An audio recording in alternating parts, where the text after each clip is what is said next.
Please be seated. Thank you. It's not only a beautiful day, this is, in my view and the view of my team, a momentous day.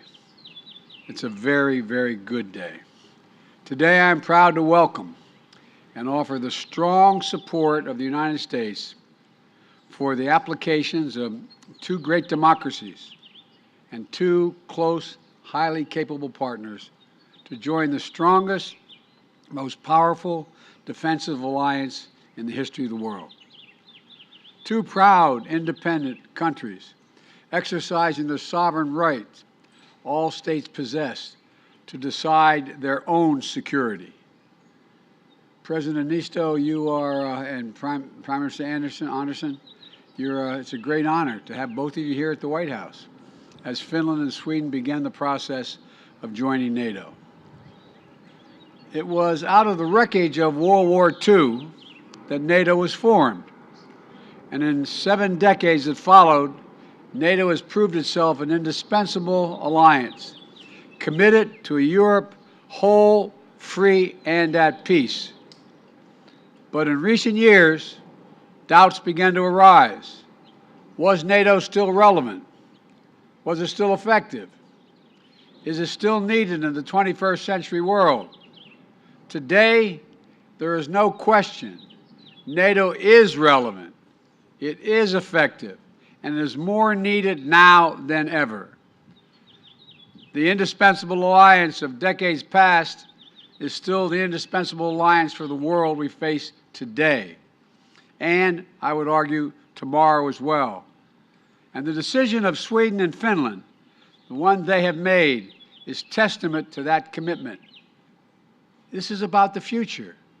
It's about a revived NATO that has the tools and resources, the clarity and conviction to defend our shared values and lead the world. Sweden and Finland are already among our closest partners on a range of issues, from strengthening peace and stability, to advancing human rights, to taking on the climate crisis and addressing food insecurity, from strengthening the global health to promoting development. Finnish and Swedish troops have already served shoulder to shoulder with U.S. and NATO forces in Kosovo, in Afghanistan, and in Iraq. And both Finland and Sweden are already working in coordination with the United States and our other allies and partners to support the brave people of Ukraine as they defend their freedom against Russia's invasion. Sweden and Finland have strong democratic institutions, strong militaries, and strong and transparent economies, and a strong moral sense of what is right. They meet every NATO requirement, and then some. And having 2 new NATO members in the High North will enhance the security of our alliance and deepen our security cooperation across the board. Today, the President, the Prime Minister, and I had a very good discussion about NATO accession, about the war in Ukraine, and strengthening transatlantic security.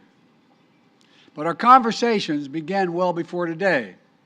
President Niinisto and I spoke last December, and again in January, and the weeks leading up to Russia's unjust and unprovoked assault on Ukraine. In March, the President came to the White House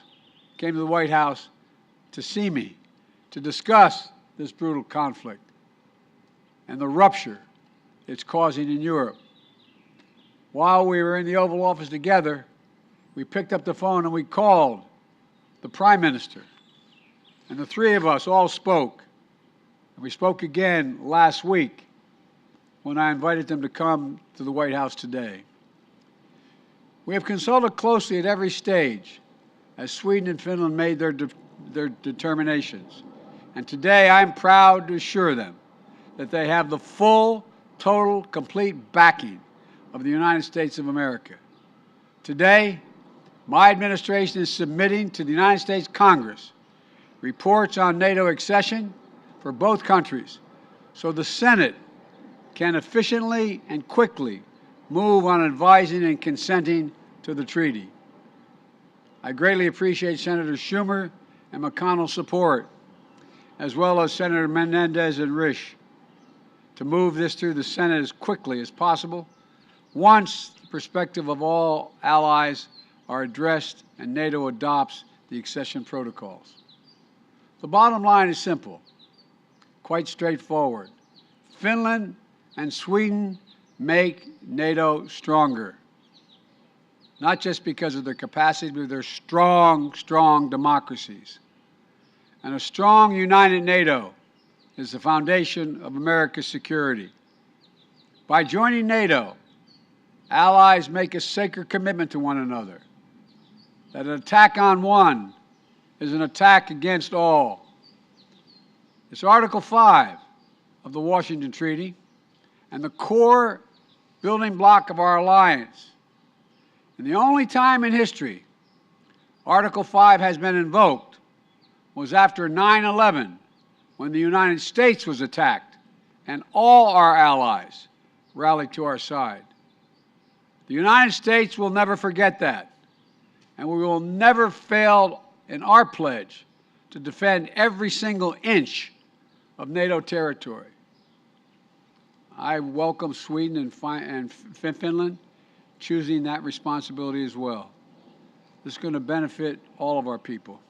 And today, the President, Prime Minister, and I committed that we're going to work together to remain vigilant against the threats to our shared security and deter and confront any aggression while Finland and Sweden are in this accession process. There's nothing going to be missed, as my mother would say, between the cup and the lip. We're in once it is moving forward. I really mean it. I really mean it. So let me be clear. New members joining NATO is not a threat to any nation. It never has been. NATO's purpose is to defend against aggression. That's its purpose, to defend. And let no one make a mistake. The meaning of this historic day. In the face of aggression, NATO has not grown weaker or more divided. It has grown stronger, more united. With Finland and Sweden's decision to request membership in NATO, it'll be enhanced for all time. Standing together today, we reject the bloody creed that might makes right, and we declare more powerful creed, all for one and one for all, because what NATO makes strong isn't just our enormous military capacity, but our commitment to each other, to its values. NATO is an alliance of choice, not coercion. This is a victory for democracy in action. Finland and Sweden are seeking to join NATO because their citizens demanded it, and their elected leaders heard them. That's how it works when leaders derive their power from the consent of the government, from the consent of the governed. And that's why NATO's open door has always been so important.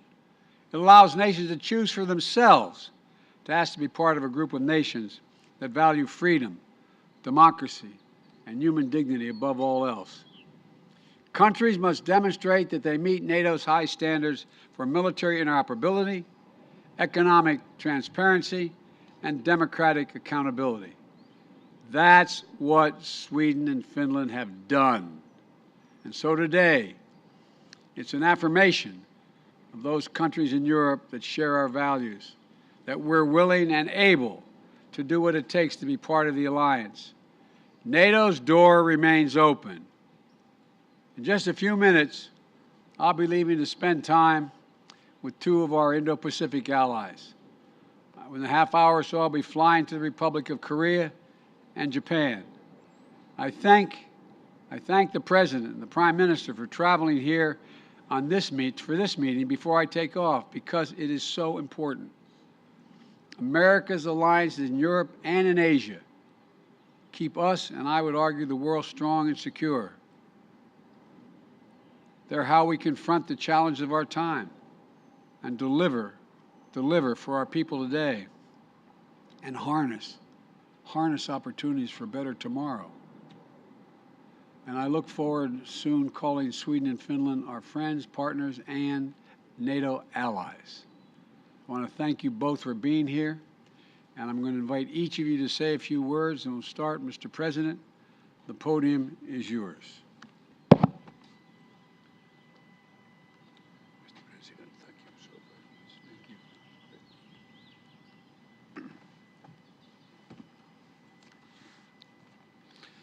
Thank you. Mr. President, it is with great pleasure and honor to be standing here today with you, together with the Swedish Prime Minister Magdalena Andersson. We are here for a very good reason. Together we are taking a historic step by seeking to join the North Atlantic Treaty Organization. Finland has made its decision after a rapid but a very thorough process. The process has once again revealed the strength of Finnish democracy. Starting from the strong public support, the decision was made with an overwhelming parliamentary majority, and it also enjoys huge, strong popular support. I want to thank you, Mr. President, for your steadfast support throughout this process. In early March, I visited White House, and you encouraged us to go further. That was of vital importance to our process. Your statement yesterday and our trilateral meeting today are a testimony of enduring commitment the United States has made to European and transatlantic security. I want to assure that Finland will become a strong NATO ally. We take our security very seriously. The Finnish armed forces are one of the strongest in Europe.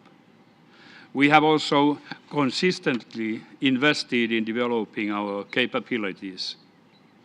The Finns' willingness to defend their country is one of the highest in the whole world. We are ready to contribute to the security of the whole alliance, making the commitment to mutual security guarantees that being a NATO ally entails. Now that we have taken this first decisive step, it is time for NATO allies to weigh in. We hope for strong support from all allies and for a swift ratification of our membership once it's agreed. I believe that the United States can set a crucially important example to others. The Turkish leadership has recently expressed concerns about our membership application. I want to address these concerns today. Finland has always had broad and good bilateral relations to Turkey. As NATO allies, we will commit to Turkey's security just as Turkey will commit to our security. We take terrorism seriously. We condemn terrorism in all its forms, and we are actively engaged in combating it. We are open to discussing all the concerns Turkey may have concerning our membership in an open and constructive manner. These discussions have already taken place, and they will continue in the next days. 24th February, I said that the masks have fallen, and we see only the cold faces of war. Russia's war in Ukraine has changed Europe and our security environment.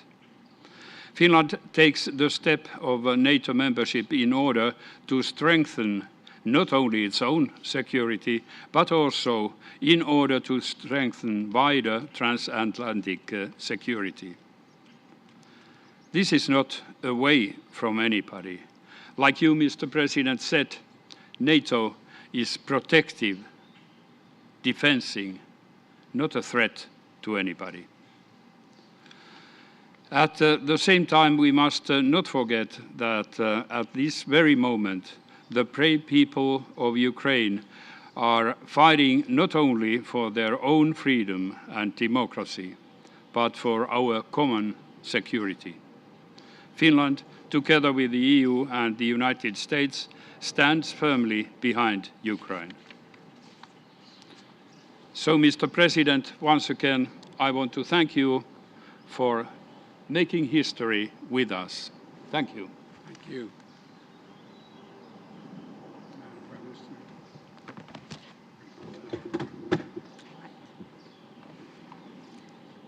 Mr. President, thank you for welcoming President Niinisto and me to the White House. The bonds between Sweden and the United States, they are strong and long-standing. And as you know, Swedes first set foot in your home state of Delaware in 1638. And we were one of the first countries to recognize the United States as an independent nation in 1783.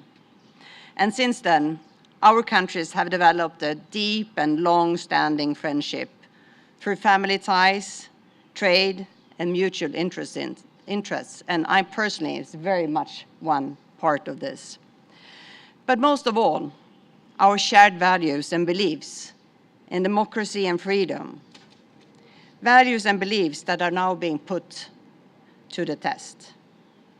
And today, the situation in Ukraine reminds us of the darkest days of European history.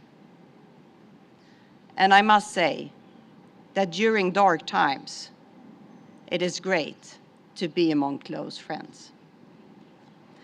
And over these past months, we have shown transatlantic unity and strength at its best. Together, we have responded forcefully to Russia's aggression and provided unprecedented support to Ukraine. We have not flinched.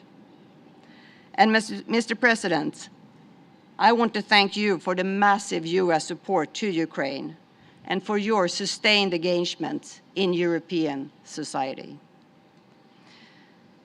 President Niinisto and I have come here at a historic moment for our countries.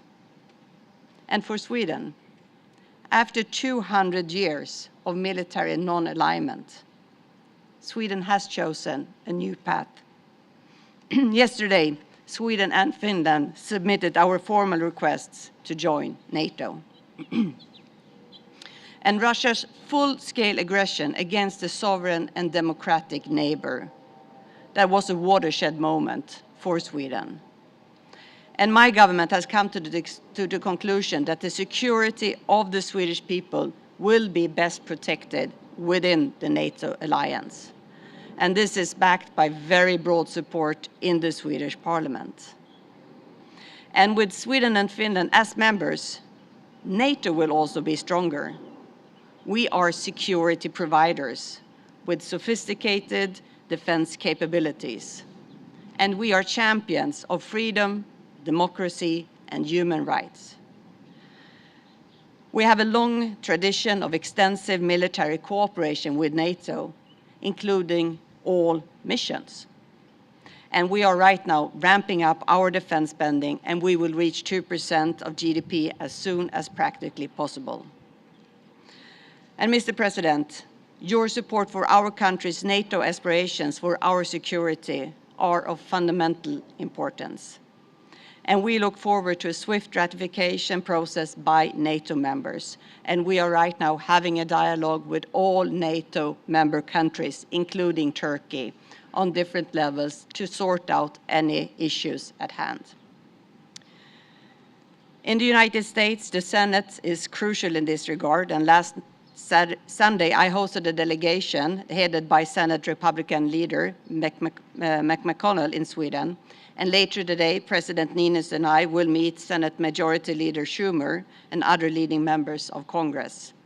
And we greatly appreciate the broad and strong support expressed by both parties in Congress. But, Mr. President, our countries also work closer together when tackling global challenges. And Sweden, like other Nordic countries, has shown that emissions reductions can go hand in hand with economic growth. And in Sweden right now, the green transition creates thousands of jobs through investments in battery factories, green mining, and fossil-free steel production. And I actually brought the President a unique example of this, a candle holder made of the world's first fossil-free steel.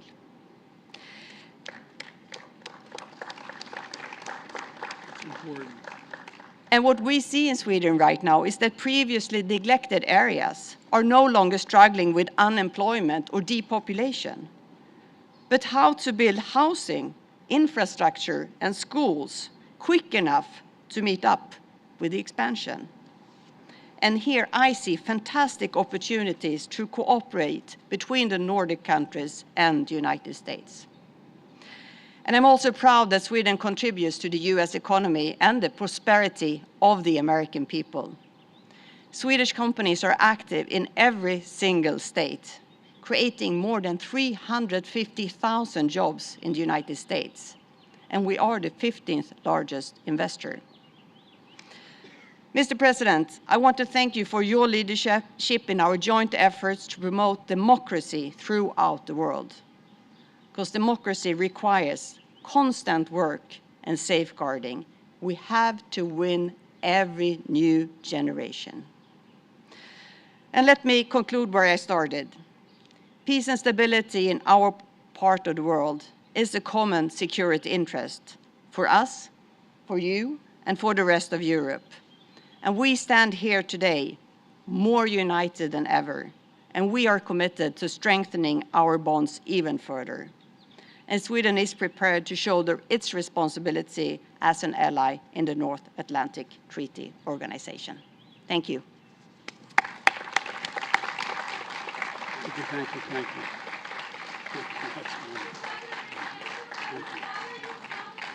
You might be worried right now during this vulnerable transition. Mr. President, do you plan on speaking to President Erdogan? What can you offer? This process? What can you offer?